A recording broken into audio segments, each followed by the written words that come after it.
From the station working for you, this is Good Morning Indiana, streaming now. It's Thursday, August 27th, and right now on Good Morning Indiana. And we're talking about unsurvivable storm surge. Hurricane Laura moves onshore, battering parts of the Gulf Coast. Breaking this morning, the latest on the massive storm and the Hoosier help ready to jump into action. It's going to be a reality that maybe we can make families happy. You know, they can do joyful things and enjoy the things that our girls enjoyed also. The field of dreams, what began as a possibility, is now on the fast track and taking shape to honor two teenage girls. Millions of dollars intended for college financial aid isn't making it to students. It makes you wonder, are there people who really would have been helped who didn't get the necessary support from their schools? Now WRTV Investigates is looking into what's holding up the handout. Staying home, we know, is a detriment, so they're looking at it through very narrow windows. Plus, Hamilton Southeastern parents are frustrated with the way the coronavirus is impacting the school year. Why those parents say their students need to be in the classroom. A very busy morning here. Thanks for joining our team here at 6 o'clock. We'll get to your Thursday forecast in just a moment. Yeah, Raphael, first we are following that developing and really dangerous situation along the Gulf Coast. Category 4 Hurricane Laura making landfall just hours ago near Cameron, Louisiana. The storm bringing 150-mile-per-hour winds onto shore, tornadoes, and a storm surge up to 20 feet. The storm's power, coupled with low-lying geography, could leave behind mass devastation. There are going to be neighborhoods, there's going to be places, whether it be rural or in a town, that are going to be unrecognizable. Louisiana state leaders are warning residents if they didn't evacuate to have an axe with them in order to cut through their roofs to escape those storm surges. Raphael. And Lauren, this morning, Hoosiers are in Louisiana right now, ready to help with the recovery from the hurricane once it's safe to do so. Alyssa Donovan is live this morning with the experience that the Indiana Task Force 1 will bring to the table. Alyssa, good morning. Good morning, Raphael. And these people are bringing a lot of experience. They are down there to help. This is Indiana Task Force 1. They are in the Gulf right now, prepared to help with the aftermath from Hurricane Laura. There are 25 Hoosiers on this team, and right now they're in Alexandria, Louisiana. That's in south central part of the state, about 100 miles from the coast where the storm made landfall. Indiana Task Force 1 is specifically there to do water rescues in swift water and flood water. So they're there to help with rescues and evacuations. The task force trains for around 20,000 hours a year to deploy for times just like this. Jay Settigren, a safety officer with the team for more than 2 decades, we talked to him and he says a lot goes through his mind during a deployment like this, but there is an additional hurdle with this one. One of the big things, particular with this deployment, is we're basically deploying in the middle of a pandemic. We've never done that before. So FEMA has a COVID response protocol, and we've all been trained on that, and we are going to respond with that in mind. And me being the safety officer on this team, my first priority is to our rescue members to make sure that they're safe and that they go home at the end of this. And the team says social distancing will be very challenging since they'll literally be pulling people out of the water at times. But they are bringing face masks and bags to give to people that they rescue. And the team is made of mostly area firefighters from central Indiana. They are expecting to be stationed down there for at least the next 2 weeks to help with all of the aftermath. Reporting live, I'm Alyssa Donovan, WRTV. Alyssa, thank you so much. Now turning to meteorologist Todd Clausen. And Todd, here at home, I'm following Hurricane Laura from my Storm Team Shield app as well as the RTV6 app. As you can see, if you're at home right now or in your vehicle heading to work or whatever it may be, you can follow the storm and track it step by step. But what will be the impact on our state from this big storm? You know, we're just going to get a glancing blow from this storm system as it passes through Kentucky tomorrow. It's going to give us some cloud cover and it's going to give us some rain chances, but we're not going to be dealing with any real strong winds from it. A couple thunderstorms may have some gusty winds individually, but as a whole, the system is going to weaken and probably not have a huge impact on us here in central Indiana. Still a Category 3 storm, though, as you see here. It's still a very compact storm. It's still very symmetrical, which shows that it's still very strong. A pretty well-defined eye made landfall late last night, early this morning as a Category 4 storm. Very close to Category 5 status. The clouds, although from that storm system, already starting to increase, and we have a few showers here near the North Vernon area that are starting to get going down towards Greensburg as well. Most of us just see increasing clouds this morning, and eventually later on this afternoon, some storm chances return to the forecast as well. Temperatures in the 70s right now. Our rain chances aren't great today. It's only about a 10 to 20% chance of some storms here throughout the course of the day or a quick passing shower. And with the additional cloud cover today, temperatures a little cooler than they have been, with highs that'll be in the upper 80s. All right, Todd, thank you. Let's take a look at traffic as you're heading out on the roads this Thursday morning. Here's a live look on the near east side, a view of I-70 near Rural Street and Keystone Avenue. No problems here on the interstate to slow you down. We are monitoring, though, a crash on the east side. This is at 10th Street near North Emerson Avenue. A portion of that intersection is blocked this morning, so use caution as you travel through that area. We'll continue to keep you updated on any other issues you may run into for your Thursday morning drive. Raphael?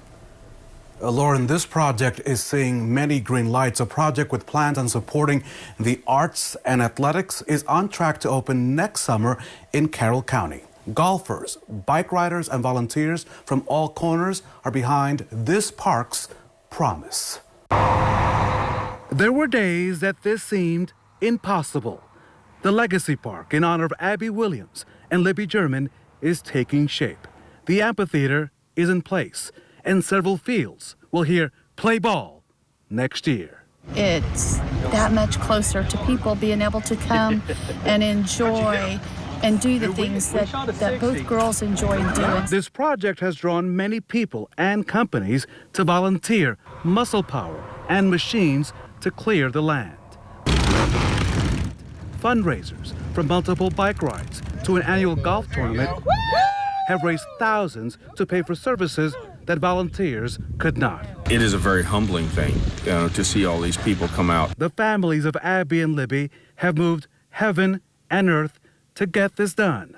They're also focused on finding the killer of the February 2017 unsolved murders. Keeping the message out there about this person is important, and because I still think that somebody out there knows something. In the meantime, this year of construction is committed to the pitch that the park will be a hit and hopes to encourage others that anything is possible. You can do it. If there's something you want done out there, if there's something you want, if you feel strongly enough about it, it will come about. You can do it. You can get it done. A recent bike ride led by and organized by Tina Capps, who owns the Kitley Inn on the southeast side of Indianapolis, raised more than $11,500 for that park project. We have a link on the park project and how you can donate right now on our website, WRTV.com. Raphael, the time right now is 6:08. Some parents in Fishers want their children back in the classroom. Our Kelsey Anderson is joining us live with their demands and the response from that school board. Kelsey, good morning. Hey, good morning. So last night the school had a school board meeting and parents took to the streets to show their support for going back to school for in-person learning. As of right now, HSC is the only community in Hamilton County that is not doing some sort of in-person learning for 5th through 12th grade. So I told you earlier this week that a district updated its back to school plan last Friday. So now pre-K to 4th grade students will move to a hybrid model starting September 8th. 5th through 12th graders will remain 100% virtual. Last night, the school board meeting only allowed 15 people inside for social distancing. So we spoke to people who were outside that meeting, and they explained why they disagree with the school's plan. They think it's the safest thing for an isolated group. This disease woefully afflicts the elderly and the debilitated. Our children this is not the safest thing. Staying home, we know, is a detriment. So they're looking at it through very narrow windows. My health is my problem, and I need to be aware. And we both ask our family, if you are sick or if you've been with someone sick, all we ask you is to let us know, and then we'll take it from there. You know, I'll wear my mask, which I do most of the time, and I'll get my hands cleaned up. And past that, this is a situation we each need to take care of ourselves. So because of the limited seating, the board meeting was streamed online. Some parents and educators spoke during the public comments, and some parents do support the school's decision. One parent taking to the podium saying her kids do want to go back to school, but it's okay that they aren't if that's what's safe right now. So the school board didn't make any decisions last night, but they say they will discuss this weekly and make updates as things develop. Reporting live, Kelsey Anderson, WRTV. Kelsey, thank you. Millions of dollars intended for student financial aid aren't being distributed. Just ahead, our own Kara Kenny looks into why that money is being stopped before it makes it into student hands. Todd. And Hurricane Laura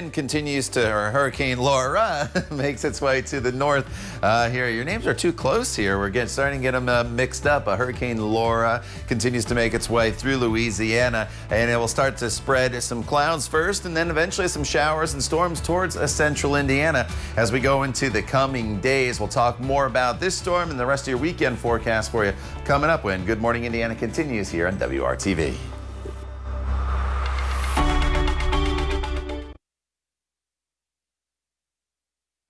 Welcome back to Good Morning Indiana. WRTV Investigates has uncovered Central Indiana colleges and universities are sitting on millions of dollars meant to help students impacted by the pandemic.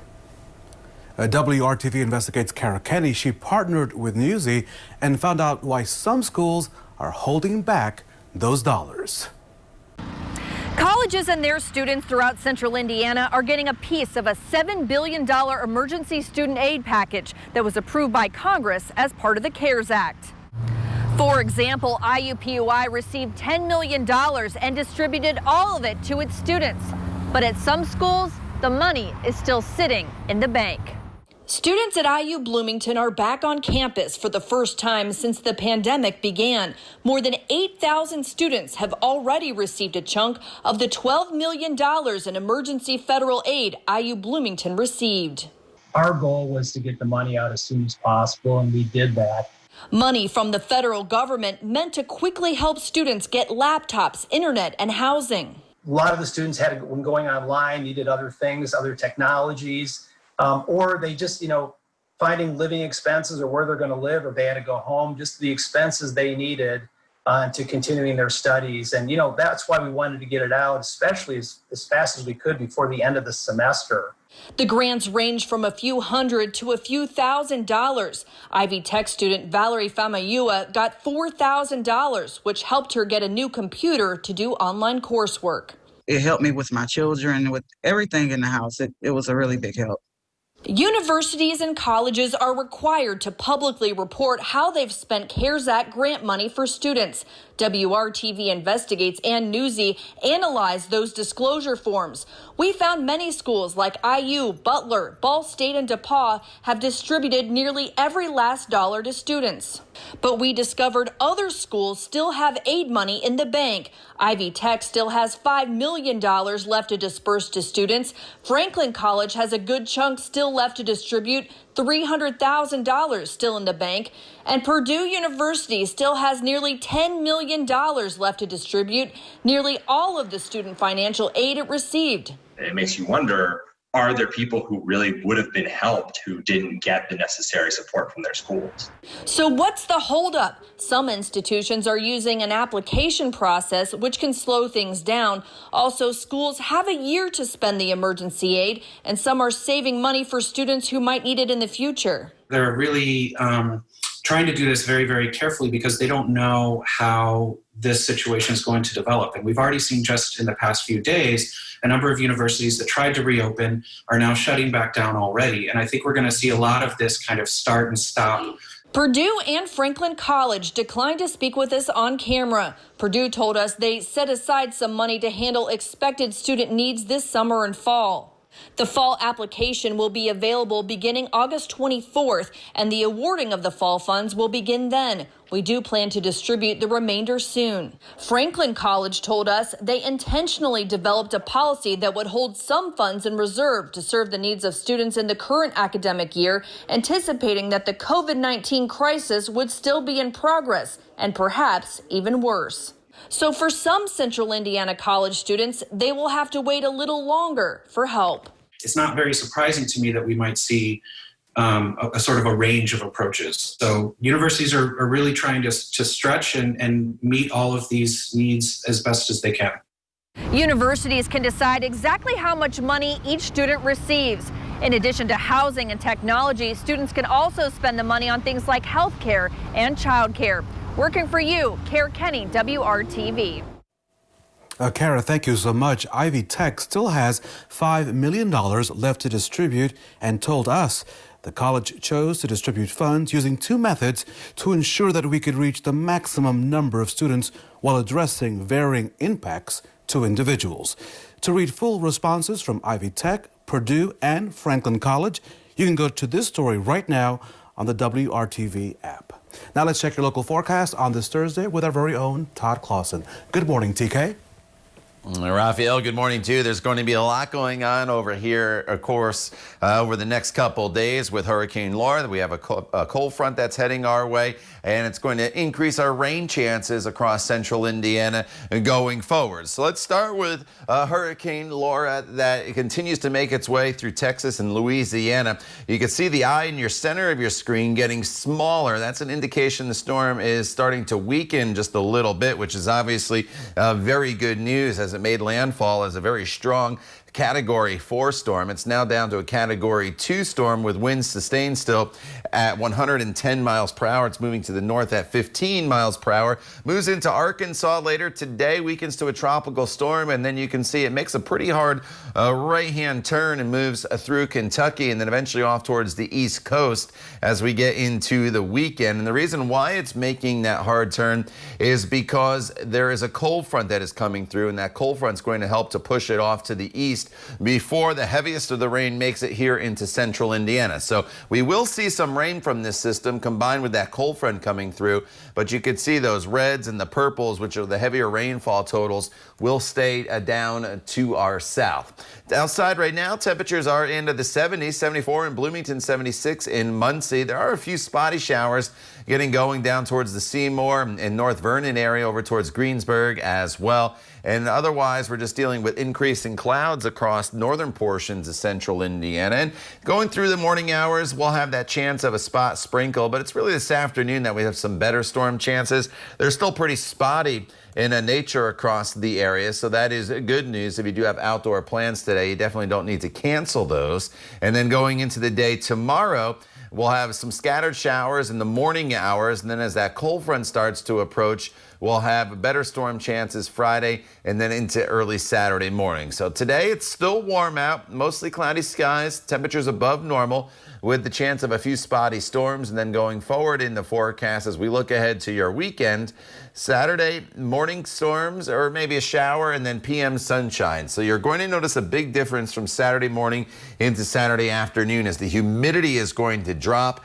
And then on Sunday, we're looking at sunny skies with low humidity. And look at that temperature, 79 degrees. It should be absolutely spectacular out there during the day on Sunday. Another look at the storms Friday night into Saturday. Here comes the front Saturday morning. It's going to be the chance of some overnight storms Saturday with that broken line that comes through. But again, they push off to the east pretty quickly. And so by Saturday afternoon, much better weather in store for us. Temperatures stay a little bit below normal next week with some spotty storm chances returning to the forecast as we get into Monday and Tuesday. Raphael?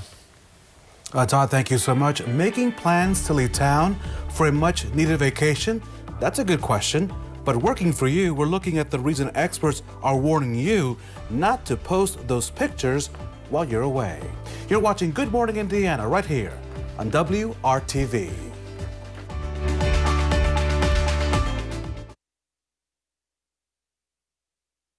Welcome back to Good Morning Indiana. The time right now is 6:24. Raphael, it's time to talk about what is trending at 6. So, Lauren, whatever's happening out there, all the noise and the chaos, I'm always reminded that there are good people everywhere. And here's another good example of that. So I want you to meet Paddington, right? Paddington is a cute kitten with a strong will to survive. A family found him under their shed. The 4-month-old is only able to use his front legs. So here's the good part. A vet assistant at the clinic made him a wheelchair to help him live his best life. Despite his condition, the feline is a ball of energy. The clinic is looking for someone to adopt him, but warned that future parents to be ready to get smothered with loads of attention. How about that? A wheelchair for the kitty cat, and I'm sure it will be adopted, right? Yes, very, very cute. I like that story. All right, well, here's another good news story. An artist is turning the devastation of the Iowa derecho into a crafty memory. Rather than tear down a tree trunk, these homeowners hired a chainsaw artist to carve Herky the Hawkeye. It took the artist just one day to carve this impressive piece of art. There you go, pretty creative. I don't think my wife would let me handle a tool that size. She'd be afraid that I would, I don't know, cut down the house, yeah, cut down the power line. Leave it to That's the professionals. Amazing. That's an art. That's really artwork. Yeah, there you're seeing right there. That's just amazing. Hey, a big congratulations this morning to Richard Probst. Richard is our hometown hero on this Thursday. He's also the latest recipient of the Jefferson Award for Multiplying Good. He spent the past 30 years raising awareness about violence against children. We'll have his story tomorrow, right here on Good Morning Indiana. But first, let's check your forecast on this Thursday with our Todd Clausen. Good morning, Todd.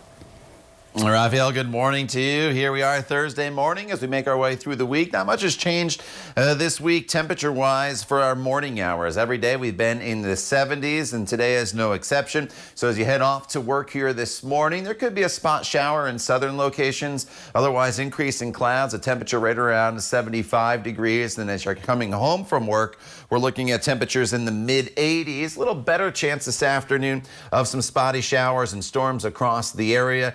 The rain chances peak tomorrow with the remnants of Hurricane Laura moving to our south and a cold front coming through. But once that front is through, we are in great shape as we head into the weekend. The rain chances you see I have there for Saturday in the slight category are early in the morning. Most of that rain should be out of here by the time we get to sunrise, making for a nice Saturday afternoon and even a better Sunday. We'll talk more about that weekend forecast for you in detail and also have the latest on Hurricane Laura coming up in just a few minutes. All right, Todd, thank you so much. So are you finally venturing out for a vacation after months of staying close to home?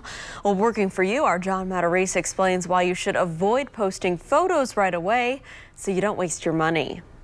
So you finally took that vacation after months of staying close to home. But if you start posting pictures of your trip, don't be surprised if you're hit with travel shaming. Nothing like posting Instagram photos of your awesome Vrbo rental or the family all lined up on the beach at sunset. But this year, watch out. Friends may make you feel guilty for it. USA Today says you need to be prepared for the vacation police. Business Insider calls it travel shaming, people making you feel guilty for visiting other states. As a result, Business Insider says many people are keeping their vacations quiet and going silent on social media. Neighbors may worry you are bringing COVID back to town with you and may tell you to stay in your house for the next 14 days. Now, the CDC does say travel increases your risk of catching COVID-19, so you may not want to brag about your trip right now to avoid the fallout and so you don't waste your money. I'm John Matarese. Good morning, Indiana. For more cost-saving tips and ideas, you can visit the money section of our website, WRTV.com. From the station working for you, this is Good Morning Indiana, streaming now. And now here on Good Morning Indiana on this Thursday morning, here's a look at your 6:30 news feed. The search is underway now for the Indiana Pacers' next head coach. The team fired Nate McMillan Wednesday. While the Pacers had a regular season success, they were eliminated in the first round of the playoffs in each of McMillan's 4 seasons. A setback for workers, Bed Bath & Beyond laying off 2,800 workers as part of a restructuring plan. The company has 11 stores here in central Indiana. Their president and CEO says the layoffs will help them save almost $150 million. He says the cuts are critical to rebuild the foundation of our business. Today, we'll learn more about the state of downtown. Mayor Joe Hogsett and members of the Downtown Recovery Committee will go over priorities and opportunities in the face of this ongoing pandemic and the protests over racial injustice. They are scheduled to speak at 4 o'clock this afternoon. Now, last week, the city announced $750,000 would go to Downtown Indy Inc. for safety and security initiatives. And Lauren, on Wednesday, the mayor, the police chief, and others took to the streets of the far east side of Indianapolis. These public safety walks occurred often before the pandemic. They're designed to build better relations between police and the public. That relationship has been strained following several police action shootings across the country. As we get into the latest now on Hurricane Laura, a news crew in Texas had a close call this morning. Watch closely here. A powerful flash, wow, right behind meteorologist Justin Horn of KSAT-TV reporting from the Gulf Coast of Texas. That's one of the areas being lashed right now by Laura's winds and rains. Some scary video coming out of the south right now. That was a powerful storm. Raphael, it's all about safety when you're out there covering things like that.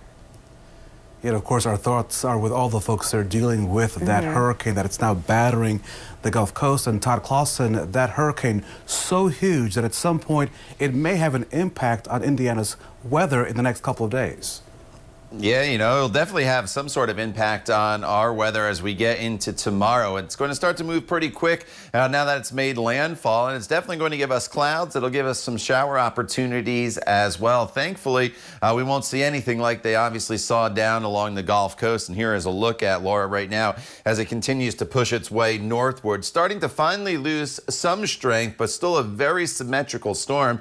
And the concern now will be not so much the storm surge that it's on shore, but in some of those outer bands, a tornado threat for many locations through Louisiana, Mississippi, and eventually into Arkansas as we get into the next couple hours. The clouds starting from that storm system to overspread central Indiana, so we'll see the clouds thicken as we go. And there are some spotty showers already down near Bedford as well as Seymour. Otherwise, pretty quiet this morning as you get going on this Thursday. It's warm, it's muggy with temperatures in the 70s. Throughout the day today, not quite as warm as it has been, but still above normal with temperatures in the mid 80s across the area. Then we stay in the 80s this evening. The best impacts from Laura on our weather arrive tomorrow. We'll talk about what those are for you coming up in just a few minutes. All right, Todd, thank you. Let's go to more now on the devastation left behind by Hurricane Laura as it came on shore overnight. This is video from Lake Charles, Louisiana. Here you can see some high winds from Laura. They're tearing pieces off a roof and other parts of the buildings. There's some reports that windows of tall buildings in Lake Charles have been disseminated by the storm's impact. And even though Laura has weakened slightly to a Category 3 storm, it's now the strongest hurricane to make landfall over the Gulf Coast in more than a century. ABC's Elwin Lopez is in Baton Rouge, Louisiana this morning as it continues to be battered by heavy rains and strong winds. Hurricane Laura slamming the Gulf Coast, making landfall in the early morning hours near Cameron, Louisiana, only about 36 miles from where Rita made landfall 15 years ago. And if you think you're safe because you made it through Rita in southwest Louisiana, understand this storm is going to be more powerful. Laura blasted ashore with 150-mile-per-hour winds, causing power outages to more than 290,000 people in Texas and Louisiana. We could still see up to 20 feet of storm surge in parts of the Gulf Coast. This is dangerous storm surge. And in some cases here, you look at some of these values, it's not survivable. The time to get out of Laura's way is over. Those who refused to evacuate now told to stay put and off the roads. Folks, this is not survivable. We're bracing for a challenge after we see this extremely destructive storm come through. Here in Baton Rouge, we are seeing the effects of Hurricane Laura with strong wind gusts as well as heavy rain. Officials say they're concerned about flooding and even possibly tornadoes. In Baton Rouge, Elwin Lopez, ABC News. You just saw those devastating images, and our coverage now continues. As you saw, the Gulf Coast is in the bullseye. When that monster storm weakens and moves on, a Hoosier team is ready to help. It's the same team that responded to 9/11 in New York City back in 2001. WRTV's Alyssa Donovan is live this morning with more on this team that right now is on standby. Alyssa, good morning. That's right, they are. Good morning, Rafael. Indiana Task Force 1 is down in the Gulf right now. They are preparing to assist with the aftermath. And the team that's down there is specifically trained in water rescues, which they are expecting to be doing a lot of over the next couple days, especially following that major storm surge. Now, this team is made up of 25 Hoosiers, and it's mostly area firefighters. When we spoke with them last night, they were just waiting for the storm to make landfall. Now, they will join teams from all over the country deployed to the area to help in the aftermath. We spoke with Safety Officer Jay Settergren, who has been responding to disasters like this with the task force for more than 20 years. This is a particular storm that I hope that people have paid attention to. And a lot of times you find, maybe 50% of the people evacuate, and that's really good. And I'm worried that with COVID, maybe we didn't get that. And this is a big storm. This is right up there with a couple of them that I've been here before on Katrina. COVID also adding protocols to their rescue team put in place by FEMA. They will be wearing masks as much as possible and be providing masks for those they rescue. And this team is very experienced. They train for about 20,000 hours every year, and a lot of them have decades of experience responding to these types of disasters. And they are expecting to be down in that area assisting with the aftermath from Hurricane Laura for at least the next 2 weeks. Reporting live, I'm Alyssa Donovan, WRTV. Alyssa, thank you. Back here at home, let's take a look at the latest case numbers of COVID-19 from the State Department of Health. 971 new cases were confirmed, bringing the state's total to 89,359. That's more than 100 cases higher than were reported on Tuesday. The numbers have continued to rise throughout the week.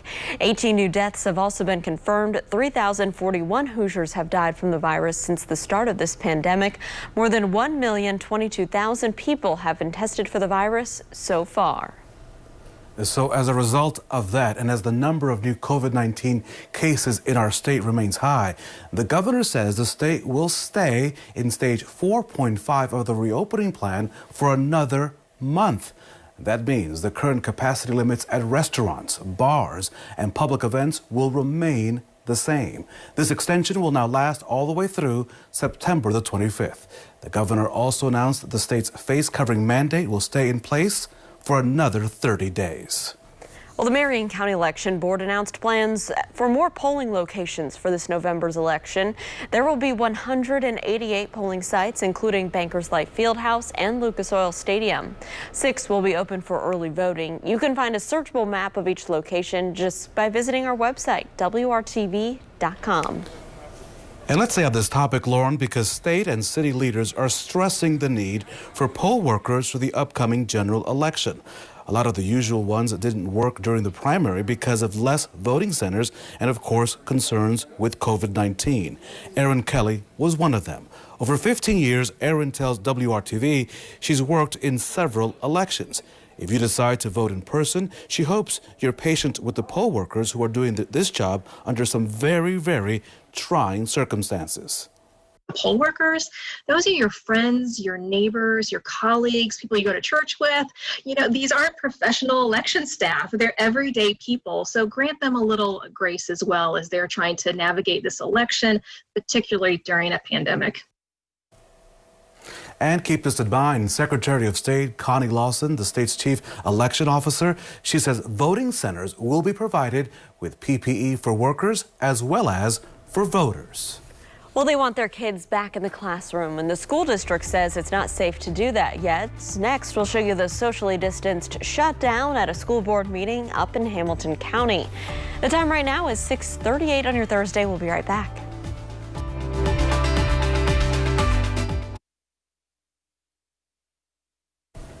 Lauren and I welcome you back to Good Morning Indiana on this Thursday. And some parents in Hamilton County, in Fishers, they're taking a stand, Lauren. They want schools to reopen for in-person learning. And Raphael, most schools up in Hamilton County, like Hamilton Southeastern School District, they're still only offering the virtual learning for many students right now. WRTV's own Kelsey Anderson is joining us with what parents there are demanding and what could happen next. Kelsey. Hey, good morning. So parents are so upset, some of them so upset, taking to the streets to protest the school's decision to continue virtual only learning for grades 5th through 12th grade. So take a look. Here's what that crowd looked like last night outside of Hamilton Southeastern School Board meeting. Just last week, the school board voted to allow K through 4th graders to learn on a hybrid model, while 5th through 12th graders will continue to learn entirely virtual. Last night, the school board had a meeting that only allowed 15 people in the room. One parent spoke in support of the school's decision. My kids desperately want to be back in the buildings, and they want things back to normal. Because my children are in grades 5 through 12, at this time, they will not be returning to the school buildings after Labor Day. I wanted to speak tonight on behalf of the multitude of district parents that say, that's okay. The meeting was streamed, and as we showed you, there were dozens of parents and students outside showing their disagreement with the plan. They say in-person learning is essential. The school board did not make any new decisions last night, but they did say that they will evaluate the situation and discuss it weekly and come up with new plans as things develop. Reporting live, Kelsey Anderson, WRTV. Kelsey, thank you so much. So at the University of Notre Dame, extra security has been added outside of its COVID-19 quarantine sites after students were caught leaving and violating safety protocols. The university provides those who test positive or who have been in close contact with someone with COVID-19 with secured off-campus rooms or hotels during their isolation. Nearly 500 cases have been reported at Notre Dame, causing all classes to be moved online. The university says security will now monitor the rooms around the clock. So students who do not follow the rules will face sanctions or possible dismissal. Well, news that is far out of this world is coming up next here on Good Morning Indiana. We'll take a look at a galaxy far, far away that looks quite familiar if you're a fan of a certain movie franchise. Todd. And Lauren, obviously the big weather headline today is Hurricane Laura that made landfall earlier this morning, continues to make its way through Louisiana and into Arkansas. Eventually this will have an impact on our weather, more so tomorrow than today. But today we do have some rain in the forecast. It's just some spotty showers. We'll break it down for you coming up when Good Morning Indiana continues right here on WRTV.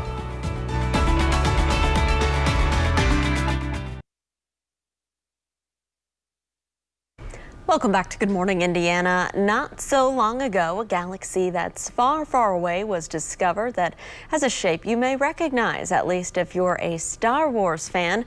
The galaxy is named TXS0128. It was first discovered by NASA's Fermi Gamma Ray Space Telescope. The shape resembles the TIE Fighter, the fighting ships used by the Empire in the Star Wars movies. The galaxy is 500 million light years away from the Earth, and this TIE Fighter will never make its way towards the U.S. The scientists there say that it's anchored in space by a massive black hole. So I guess that's good news. Well, it was the things you learn this morning in Good Morning Indiana. You learn all kinds of stuff. We're scientists here. Yes. It was one of the most famous movie scenes of all time, and now you can have it inside of your home, Raphael, but in a Lego form. Okay, so it was that moment that just stunned audiences, especially if you are a Star Wars fan. The moment when Darth Vader tells Luke Skywalker, I am your father. Remember that scene, Lauren? Now that moment is being brought to life with this. It's the Bespin Duel Lego set from Star Wars The Empire Strikes Back. The set is out as part of the movie's 40th anniversary, which happens to be this year. But unlike previous Lego sets, this one, it focuses on the scene where Vader drops his truth on his son. The design is so accurate that the two minifigures of Luke and Vader are not wielding those lightsabers because Luke had already lost his lightsaber, as you know, and his hand by that point in the scene as well. You can find this Lego set exclusively at Target.com starting today. Let the lines begin there to get that set. Now time to check your forecast, and Todd Clausen, may the force be with you. Same to you, Raphael. As we go throughout the course of the next couple days, you're going to see some changes in this forecast. We've been dealing with highs in the 90s. 3 days in a row, we got to 90 degrees or higher. We don't get there today due to more in the way of cloud cover. So as you look at your weather headlines, this morning we're dealing with increasing clouds across the area. And this afternoon, skies will be mostly cloudy with some spot storms building in that'll continue into the evening hours. It's not going to be a washout, but as you look from downtown to the north, you can see there's definitely more clouds than clear skies there on your picture. Temperatures right now are sitting in the 70s. It's pretty muggy out there as well. TrueCast will give us the opportunity for an isolated shower in southern locations here this morning, and I'll show you radar in just a second. There's been a few out there, but the better storm chances will pop up here as we get into the afternoon hours. Still pretty spotty in nature. That is the good news, and we're not expecting any severe weather throughout the course of the day today. And here are those showers that are down near Seymour and North Vernon right now.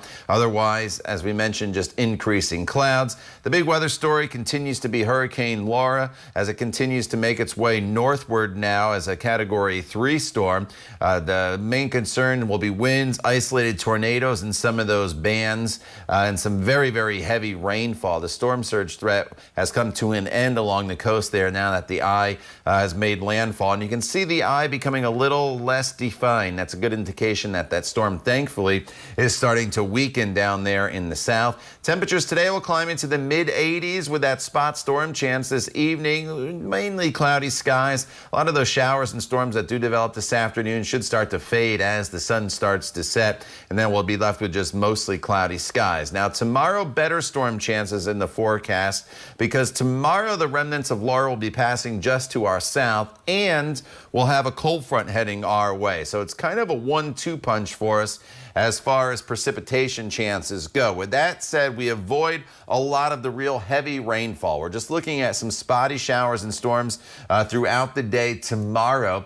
And then the cold front will come in overnight into early Saturday morning. And then once that front goes through, it ushers in a terrific weather for us by Saturday afternoon and then going into the day on Sunday. So the showers and storm threat is the most widespread during the day tomorrow, with a high temperature in the mid-80s. Saturday morning, some clouds, a few showers. Saturday afternoon, sunshine, falling humidity, and very comfortable temperatures. And then Sunday, absolutely terrific. 58 in the morning, 79 with sunshine in the afternoon, and then temperatures remain a little bit below normal as we head into Monday, Tuesday, and Wednesday.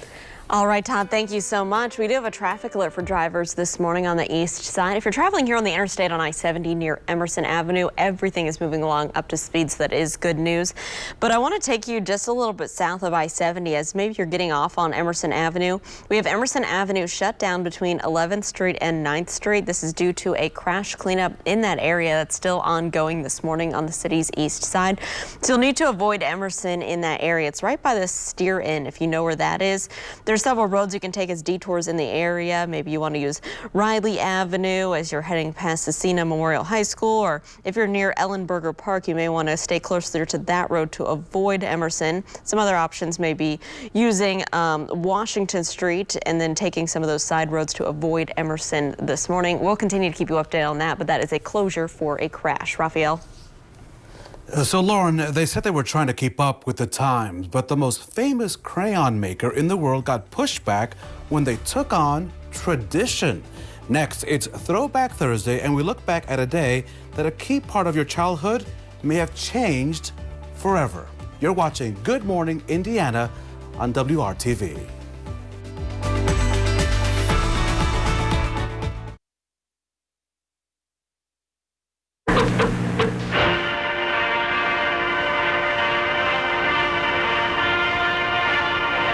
So it is now time for Throwback Thursday, the day that we dig into the WRTV vault, and Lauren Crayola faced some colorful criticism when it announced the retirement of 8 original crayon colors back in 1990. Did you ever use crayons? I did, but I guess I never used the original ones because I wasn't born yet in 1990, Raphael.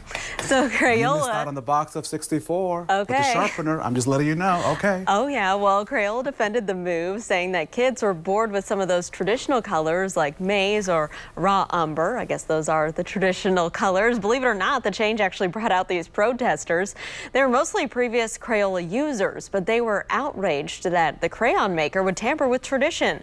So our friend and longtime WRTV reporter Linda Lupier decided to do the scientific survey of her own. So she took the new crayons to the people who would be most impacted by this change. I like the fluorescent colors, like fluorescent yellow and fluorescent pink. I like hot pink. Looks brighter. Well, my favorite colors: blue, purple. Everything's our red. They're like, this is the 90s. We need neon colors. Linda Lupier found out that the kids tended to use the older crayons when coloring first, but when they were given a choice between the older and the newer options, the kids picked the new ones. You can see this entire story and all of our other colorful Throwback Thursday features by going to WRTV.com/history. That's an interesting one. I like that story. Yeah. Apparently you and Todd were into the markers, right? That were freshly scented markers. Crayons. I did better with the markers because I would always had a firm grip on my pencil or my pen, and I'd always crack the crayons, you know, and then you'd have to put it in the little sharpener that they had on the back of the Crayola boxes. So. Good stuff. All right, some spotty showers in the forecast here All right, today.